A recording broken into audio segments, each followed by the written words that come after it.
ధ్యానం వల్ల నీ మనస్సులోకి ఇంద్రియ నిగ్రహం వస్తుంది, కోరికలు చచ్చిపోతాయి.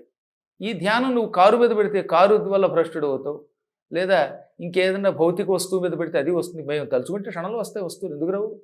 నేను ఓసారి ద్వారకా తిరుమలకి పాదయాత్రకి వెళ్ళాం.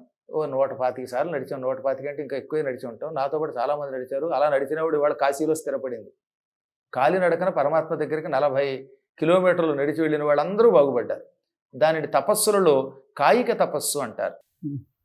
ఓసారి మేము 2004 సంవత్సరంలో కాలినడకన వెడుతూ ఉండగా ఘోర వర్షం కురిసింది. ఆ వర్షంలో రోడ్డంతా వర్షంతో నిండిపోయింది. మేము రోజు రాత్రి వెళ్ళేవాడు, ఎందుకంటే అప్పటికి నేను ఇంకా సిఆర్ రెడ్డి కాలేజీలో లెక్చరర్గా పనిచేస్తున్నాను. లెక్చరర్గా ఉద్యోగానికి వెళ్ళాలంటే పగటిపూట అక్కడ ఉండాలి, కాబట్టి సాయంత్రం చీకటి పడాక వెళ్ళేవాళ్ళం. అప్పట్లో అంబికా దర్బార్పతి పేరు విన్నారుగా మీరు. అంబికా కృష్ణ గారు 18 పురాణాలు నా చేత చెప్పించాడు. ఆయనకి నేనంటే మామూలు భక్తి కాదు, గురువు గారు అంటే ఎంత ప్రాణం. ఎప్పటికి కూడా ఆయన ఇంట్లో కాలు కదపాలంటే గురువుగారు ఈ పూట ఇలా జపం చేయనా అని అడుగుతారు. అందువల్ల 18 పురాణాలు చెబుతున్న రోజుల్లో పురాణం 8:30కి పూర్తి అయ్యేది. ఇంటికి వచ్చి ఏదో కొంచెం తిని 9కో 9:30కో 10-15 మంది వెళ్ళేవాళ్ళం.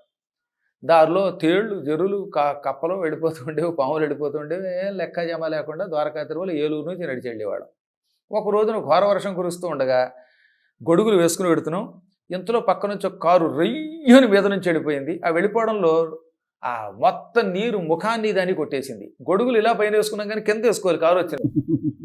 అది విషయం మర్చిపోయాను. దాంతో అందరం తడిసిపోయాం. బురద అయిపోయింది. తెచ్చుకున్న బట్టలు కూడా మూటలో తడిసిపోయాయి. అప్పుడు పక్కవాడు గురువు గారు ఏం అన్యాయం అండి అన్నాడు. ఏం కంగారు ఏముందిరా, ఇన్ని కారులు ఉన్నాయి, నెక్స్ట్ టైం మనకి ఇలా వర్షం వచ్చినప్పుడు ఒక కారైనా మన పేరు మీద రిజిస్టర్ అవ్వదా? భగవంతుడు తలుచుకోవాలి కానీ ఒక్క కారు ఏమిటి, ఎన్ని కార్లైనా వస్తాయి అన్నానో లేదో 10 రోజులు తిరగకుండా నేను కారు కొనేసాను. ఒక్క కారు రిజిస్ట్రేషన్ అయితే చాలదనుకుంటే 10 కార్లు వచ్చాయి. అప్పటిది ఏంటంటే సంకల్పం చేసినంత మాత్రం చేత పరమాత్ముడు తపశ్శక్తి ఉన్నటువంటి వాడికి అన్నీ ఇస్తాడు.